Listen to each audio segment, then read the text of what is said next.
أو هستو جيبوت أو كهستو وحالة دي فرنش سوماليلاند بريتش سوماليلاند انت اي كقبستay انت قبستay waxa la dhihi jiray British Somaliland Talyaanigu intuu qabsadana waxa la dhihi jiray Italian Somaliland marka horta wax oo la dhaho Somaliland hadii la dhaho waa dhulki Soomaalida Italian habeenkii 1960kii koodii July habeenkii koodeedii wasiirka arrimaha dibadda ee Talyaanigu warqad ayuu u diray golaha amniga adduunyada oo ku leeyahay anagu haddaan nahay Italian government birito subaxdii Italian Somaliland mas'uulka min amnigeed saas oo qoran macnaha marka Somaliland eragan ah waa la afduubay waa qafaalan yahay waxaana laga dhigay inuu equal uu ku yahay beel kamida beelaha Soomaaliyeed arrinkaas asaga ah marka wuxuu soo hoosgalaa dhaxalkii gudmaysiga ayuu soo hoosgalayaa nomadic society wuxuu soo hoosgalayaa inuu maqnaanshaha elite ama elite raba inay si qaldan dadka u jiheeyaan marka arrinkaas asaga ah waa wax soconay maaha haddaan maanta aan ka soo qaadno waana qaanaa British Somaliland haddaan soo qaadno dhulka Soomaalida siday u degaan degmo kasta meeshay ku taalo dhulka meeshay uga taalo dadka degan ayaa naqaanaa marka haddii aan ka hadlayno arrinta Soomaalida dhaxdeen aan ka hadlayno sida aan dadka ajnabiga ah ee aan Soomaaliya waxba ka aqoon ugu sheegno inaan anagu isugu sheegno ma ah waa inaan xaqiiqada qaabilnaa and I know ama I knew waxaan ogahay xaqiiqadu inay qaraar tahay laakiin waa inaan sheegno haddii kale wax macna ma samaynayso inaan wada hadalno okay marka ay dhaadid dhaadid waxaan nahay Somaliland was Somaliland because it was Italian Somaliland yeah Bosas was Somaliland because it was Italian Somaliland Baran was Somaliland because it was British Somaliland marka intaan iska dhigno wax oo khayaaliga ah xaqiiqada waa inaan ka hadalno markaas waxay noqonaysaa waqooyi galbeed ee Soomaaliya waxay la mid tahay waqooyi bari ee Soomaaliya waxba kala duwana ama adigu Somaliland ama adigu Puntland waa isku mid wax aan labada landine ya waxay ku dhamaan doonaan qas iyo qalalaas ee laga ma yaabo inay Soomaaliya horumar gaaraan inta ay jiraan labadaas landi Somaliland iyo Puntland labaduba problem ay ku dambeyn doonaan waana taagan yahay ila abadna waa jiri doonaa haddaan xalkada la keenin waa ka baxay waana maadsantiin radio hal arin barsoorka noo raaxay gabadha saftada diyaareen doona soo gelin lahaa ma ismaaha waa su'aal un waan rabaa inaan ku celiyo professor Firi resolution 442 in Somaliland ay noqon doonto Republic of Somaliland 2nd December 1950 bal halka hal mar noo raacay ku soo celi maxaa tiri resolution kan 442 labadii December 1950 in Somaliland ay noqon doonto Republic of Somalia exactly sida resolution-ku u qoran yahay taasaba cadeyn ugu filan baltaan oo raacay horta resolution kan oo 442 asiga hadda si fiican uma xasuusta laakiin mida iska cadaan waxay tahay labada Soomaali inay isku yimaadeen waxa ka shaqeeyay Ingiriis oo rabay inuu ku daro Commonwealth oo asiga oo markaas meesha ka noqdo oo ilaa East Africa oo isku xirto asaga saas uu rabay marka waa wax laga shaqeeyay in la isku daro oo ay noqdaan hal dawlad strategic interest-gana saas oo ah waxa kale oo meeshan ku jira Soomaaliya iyo Somaliland markii la isku diray waxaaba isku darsoomay xisbiyo SYL oo matalaysay Italian Somaliland SYL iyo USB oo laba xisbi ah oo matalayay British Somaliland ayaa isku darsoomay okay Somaliland qaybta British Somaliland afar dhimaa saxiib afartii meeshii kala yimaadeen iyo magacoodana waa la yaqaanaa laba waxay ahaayeen SYL waxay ahaayeen SNL labana waxay USB yahay wax oo state ah oo la dhaho state Somaliland oo ku darsoomay state la dhaho mataqaanaa Southern Somalia ma jiro state-ka wuxuu form garoobay oo la sameeyay as a political sovereignty kowdii July 1960 that's the fact يعني marka dhano soddonka oo wixii ka horreeyay state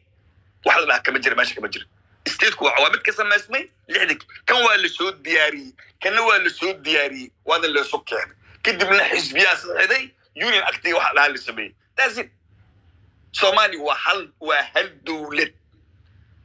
dhaxdeena see laga yeelaa see la isku noolaana see la isku keena wax kale waay Somali is one state as a political sovereignty kulli waxa intaas kale waxa dheeri ah markaan 60 aan qaadanay habeenkii u horeeyay madaxweyne Aadan Cabdulla Cismaan wuxuu codsaday inuu ku biiro mujtamaca caalamka waxaa nala ogolaaday dukumiintiga jaartarka inaan saxiixno 20 September 1960 sideetan cisho ka bacdi markaan dukumiintiga saxiixnay Soomaaliya waxay u diiwaan gashan tahay as a one political entity laba political entity ma jiraan marka xaqiiqada idana aan ka hadalno hadhowto istijiidka iyo saaliyeela iyo power competition iyo power struggle iyo that's normal in politics laakiin Somalia waa one political entity waa maasantii Professor 11 minutes aan noo harsan ase radio ahaan ase radio waa ku siina Cabdiqani laakiin 11 minutes aan noo harsan waxaan ku xiranahay idaacada ku xirana waa runtii waxa waa limited time haysana ma ahan TikTok ama waxa waa mataqaanaa siga jiri karna mataqaanaa space kan ilaa saacadahan doono marka waa air time waxaan ugu socdaa lacag marka insha Allah taala meeshna uu ku xiran yahay marka bal waxaan siinayaa bal ku soco waa Eliyaso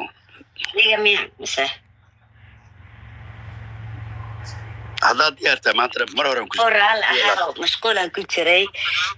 مركان صاق لنا هراء قعدت كسر تكترال النقطة ركب نواجرة حاجة نقطة رال النقطة صورت كو مجعي وصفية عدو ترانت كندا كسواد لايا والسلام على ضمان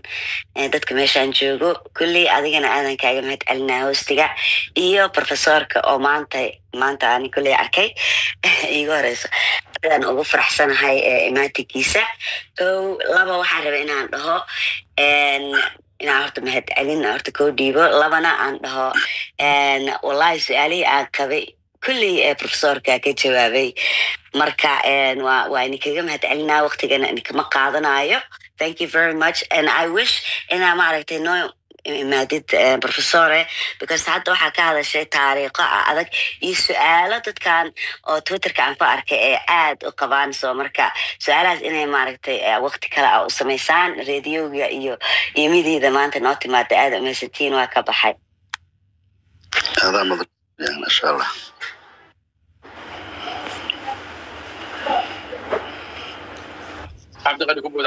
السلام عليكم ورحمة الله وبركاته aad baan idin salaamayaa runtii madal aad fiican bay ahayd professorkana runtii wuxuu ka mid yahay Somali political elites dadka in badan wuxuu ahaa xoogaal ku ah haday noqoto dhinaca waxbarashada ay dhinac walba professorku waxaan rabaa inaan weydiiyo professor su'aasheeda waxaan rabaa inaan ka soo dhex saaro wuxuu ahaa two blocks ama dhaxalka gumaysiga oo de barnaamij balaaran ah oo isku xirxiran oo ka bilaabanayo gumaysigii cadaanka ilaa hadda finally Ethiopia ay wuxuu ahaa aan aragno waxay wado iyo waxaan ka dhaxalay iyo hadalkaadii waxaad ku furfurtay markaad ka soo bilowday from Cabdiqaasim Salaad Xasan xilligii la soo doortay ilaa hadda waa muddo 25 sano ah wali ma dhicin marka dawlad la soo dhameystiray oo taladeeda la soo aruuriyay oo taabagal level taabagal ah la keenay inay la wareegaan macnaheedu ma dhicin nin walba iyadoo uu bilada kaliya in yaro kooban ayuu xafiisku la wareegayay marka way adkaanaysa markastaba madaxweynaha looqay in shaqadii halkaasi marka aaway marka Soomaalida dheergarad iyo dad waxgarada kuma yareen dadkaasi ma caadifada iyo qaabka aynu wuxuu ahaa inay noqotay qayb ka noqdeen ku milmeen mise معنيه وحكلا معنيه أرنت أيضا هوريس تغيبات سليدهاي وين الكرد يعقون نقوم يراين أرنت أيضا هدي حتى لو ذم حين وجهوري أو ذاتك تلاذ ذلك سواروري وقت بدل لقلي وحيد نيول وماشو كان إلا قصي وضو مومنتم نوع عاسى إلا أوره أيلا فيلي بركة أرنت بحالك جميسيجا وحكاه الرئيس ميادن واركين إن هو إن الكرد arrintan ay soo aruuriyaan oo marka hore ceelka ay ku dhacday in laga soo saaro oo horta wadada la soo geliyo kadib marka ayada ah gumaysaha iyo dhaxalka iyo arrimaha hadda uu dumacsan yahay iyo arrimuhu nooga tagay in marka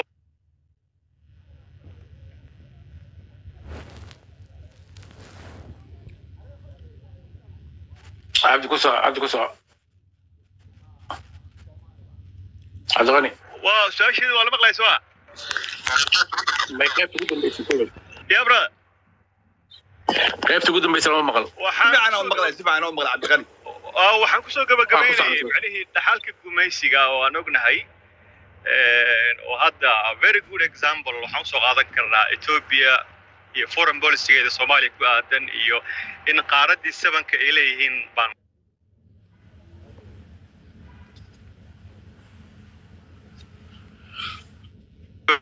إن تلديس لصو أروري أو عيلك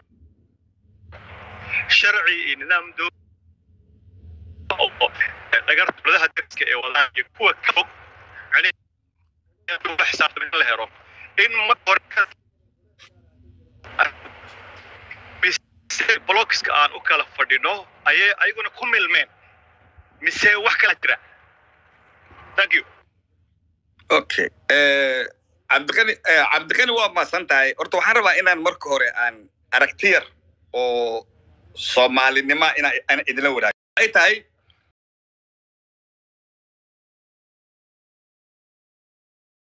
Soomaalidu guud ahaan waxay gartaan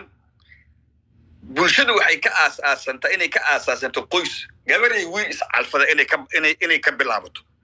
marka qaarkood waxaa dhaca gabadha iyo wiilka inay iskhilaafaan inay gabadha cararto inay u tagto aabaheed oo waxna qori waxna akhrin adeerkeed waxna qori waxna akhrin abtigeed waxna qori waxna akhrin ay u tagto ama nin kale ay wax bilaysa u tagto gabadhaas guriga laguma celiyo iyada oo aan la weydiin sababta guriga u soo carartay intaas waxaa garta oday Soomaaliyeed oo nomaadiga oo reer miyi ah ayaa garta hal gabar oo kili ah oo gurigeeda ka soo carartay inaan lagu celi karin haddaan la xalin dhibaatada ay u soo carartay maxaa imka ka dhacay Soomaaliya wadan dhan oo qaran ahaa oo geeska Afrika ku yaala ayaa burburay marka uu burburay ayadoo aan la isweydiin war wadankani muxuu u burburay ayaa waxaa la dhahay isu keena buurta cartaa la tagay teendhaa loo dhisay Soomaaliya toosaa loo qaaday xildhibaano oo 4.5 loo sameeyay madaxweyne u sameeyeen diyaaradaha la soo saaray hadday xamar ka soo degtaan biyo ay cabaan meel ay u yaalaan ma jiraan okay hadday yimaadeen su'aashu waxay tahay